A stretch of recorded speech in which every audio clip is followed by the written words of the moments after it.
వాడు నిలబడినాడు అంటాడా, ఏమిరా నీకే పోయే కాలం వచ్చిందిరా అని ఫోన్ చేసినాను నేను నిన్న. వీళ్ళే దొరికినారా నీకు, నీ అడ్డపంచనే భార్య అంటే వాడు పోయినాడు ఆడిచ్చి. అన్నీ ఇట్లా ఉండయి. భద్రము మీకు ఇచ్చినది కొట్టేస్తారు చూడు, జాగ్రత్త. వీళ్ళన్న పాపము ఏమి సహాయం లేదు, కొట్టుకన్నా పోయినారు. మీరు పోతే మిమ్మల్ని కూడా లేపుతారు ఈ నుంచి. ఇంకా భయంకరమైన పరిస్థితులు ఉన్నాయి చూడు, చెప్తున్నాను నేను. ఏం చేసాం లేదు, నేను అందరికంటే తర్వాత పుట్టినా మీరే ముందు పుట్టినారంటే సర్టిఫికెట్ అండి.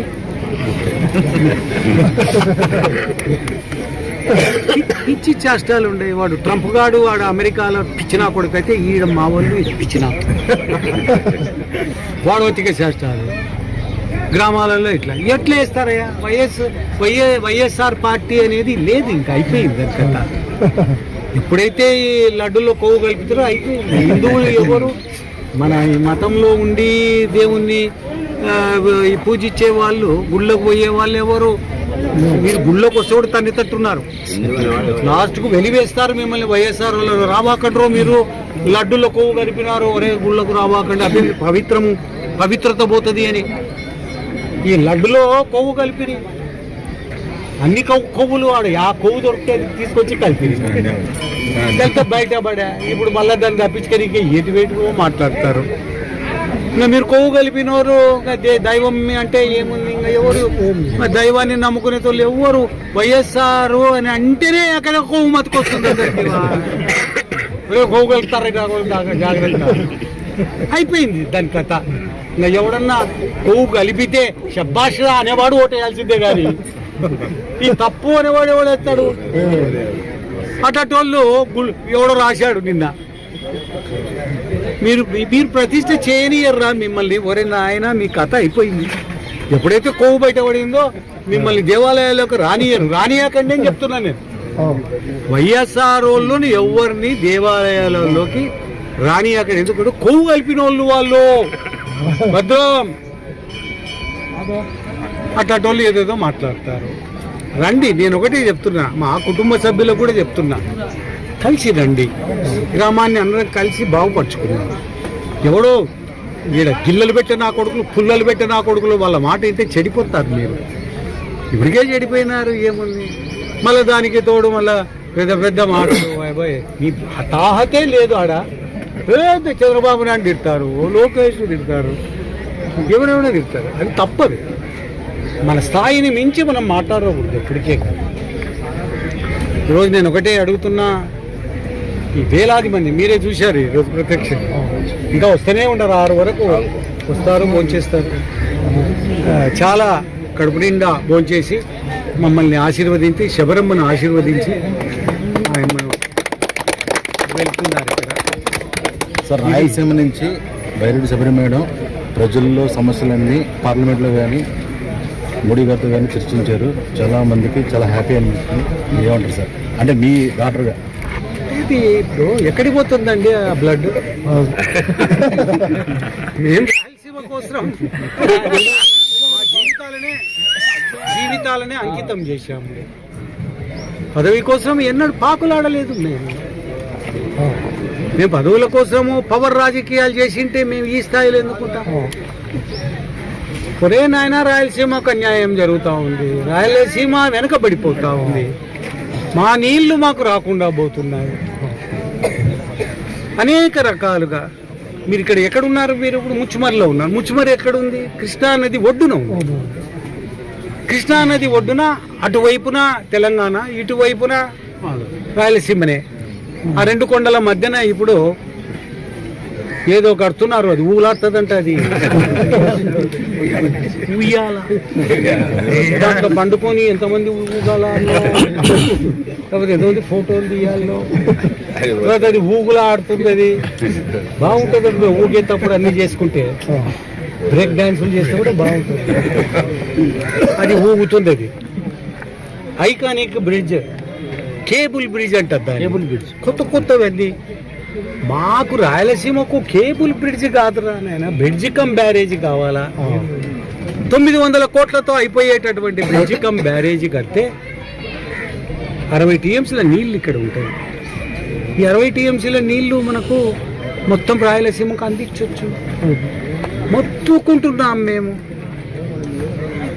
ఈరోజు ఇద్దరు ముఖ్యమంత్రులు కనుక కలిసి మాట్లాడుకుంటే అటు తెలంగాణ బాగుపడుతుంది, ఇటు రాయలసీమ బాగుపడుతుంది. రెండు వెనకబడినటువంటివే. ఇద్దరు బాగుపడాలి. ఒక్కరికే కావాలని అడిగే ప్రసక్తే లేదు నాలాంటోడు. అటువంటిది ఇద్దరు ముఖ్యమంత్రులు కూర్చొని చేస్తే మంచిది. మోడీ గారు కూడా మరి మీ మాట ఖచ్చితంగా చంద్రబాబు నాయుడు గారి మాట వినే స్థాయిలో ఆయన కూడా ఉన్నారు. ఇప్పుడు మంచి జరిగేటప్పుడు ఎవడు కాదన్నాడు. ఇది ధ్యేయంగా ముందుకు పోతున్నాం. శబరమ్మతోని కూడా పార్లమెంట్లో చర్చకు తీసుకురావాలి. వీటిని అన్ని చాలా సబ్జెక్ట్స్ తీసుకొచ్చింది ఇప్పటికే అక్కడ కేంద్రంలో.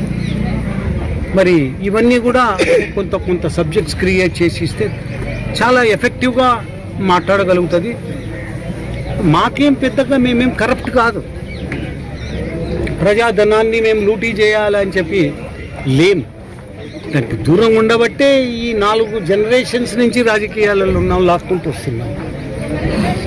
సార్, నా స్ఫూర్తి, నా ధైర్యం, నా బలం మా నాన్న నా దగ్గర రాజశేఖర్ అంటారు. శబరి మేడం మీరేమంటారు సార్? ఆమె అన్నదానికి నేనేమంటాను? ఆమె అభిప్రాయం ఆమెది. కానీ ఒకటి అప్రిషియేట్ చేస్తున్నాను నేను, ఆమె పార్లమెంట్లో న్యాయం చేస్తూ ఉంది. నేను ఆమెకు ఇచ్చిన నా అనుభవంలో నేను ఇచ్చిన సలహా ఒకటి ఏమంటే 100% అటెండెన్స్ ఉండాలి. సబ్జెక్టు ఏది అవకాశం వచ్చినా వదలకుండా పార్లమెంటు దృష్టికి తీసుకుపోవాలి. అదే తీసుకుపోతున్నాయమ్మ. ఒక రికార్డు స్థాయిలో ఆమె సబ్జెక్ట్స్ మాట్లాడుతూ ఉంది. టైం కూడా ఇస్తున్నారు ఆమెకు. ఆమె ఒక doctor, educated, presence of mind ఉంది. అదే రకంగా లాంగ్వేజ్ కూడా ఒక టచ్ ఉన్నటువంటి, లాంగ్వేజ్ మీద కమాండ్ ఉన్నటువంటి ఒక లేడీ ఎంపీ ఆమె, మహిళా ఎంపీ. ఈరోజు సగము జనాభా ఉన్నటువంటి మహిళలు వాళ్లకు రాజకీయాల్లో కూడా పెద్ద పీట వేయాల్సినటువంటి అవసరం ఉంది. కాలాలు అయిపోయినాయి. మొగోళ్ళు ఏ కండలు తిప్పుకుంటే తిరిగిన కాలాలు కాదు ఇప్పుడు. ఆడోళ్ళని ఎట్టబడితే ఎట్లా తన్ని ఇంట్లో తేనె మాదిరి కుక్కి ఇంట్లో కూర్చోబెట్టే కాలం కాదు ఇది. ఆడవాళ్లకు ప్రిఫరెన్స్ ఇవ్వాల్సినటువంటి అవసరం ఉంది. ఈరోజు ఆయమ్మ ఆంధ్రప్రదేశ్ నుంచి ఒక లేడీ, ఎడ్యుకేటెడ్ లేడీస్ ముందుకు రారు రాజకీయాల్లో. వాళ్ళ అమ్మ, నేను, కుటుంబ సభ్యులు, వాళ్ళ భర్త అందరూ కలిసి ప్రోత్సాహం ఇవ్వడం వల్లే రాజకీయాల్లోకి వచ్చింది. ఒక ఎఫెక్టివ్గా తీసుకెళ్తా ఉంది. ఒక మంచి భవిష్యత్తు ఉండాలని మా కోరిక. మహిళలు లేనిది ఏం రాజకీయం చేస్తావు నువ్వు? ఏం చేస్తావు నువ్వు మహిళలు లేనిది? మహిళల ఓటర్సే ఎక్కువ ఉన్నారు ఈ కాలంలో. వాళ్ళే సరి అయిన నిర్ణయం తీసుకుంటున్నారు. బలం కూడా వాళ్ళకే ఎక్కువ ఉంది. వీళ్ళల్లా మగోళ్ళు చాలా మంది తాగి లివర్లు చెడిపోయి ఊకిటి దిగ్గబడేటట్టున్నారు. ఆడవాళ్ళే ఆరోగ్యంగా ఉన్నారు. ఒక గుంసా కొట్టాడు భయపడతారు. కాబట్టి వాళ్ళని ప్రోత్సహించాలి. మగవాళ్ళ ఆరోగ్యాన్ని కాపాడాలి. తాగుడుకు దూరం చేయాలి వాళ్ళని. వ్యసనాలకు ఇంకా ఆడవాళ్ళు నేర్చుకునేది ఏముందో వల్ల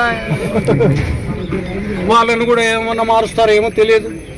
ఆ దేవతలు ఇంతవరకు తాగడం మొదలు పెట్టలే. వాళ్ళు కూడా తాగితే కష్టం. కానీ బలం మాత్రం వాళ్ళకన్నా ఎక్కువ ఉంది మగవాళ్ళ కంటే. లివర్ చెడిపోయింది, ఏం చేస్తాం?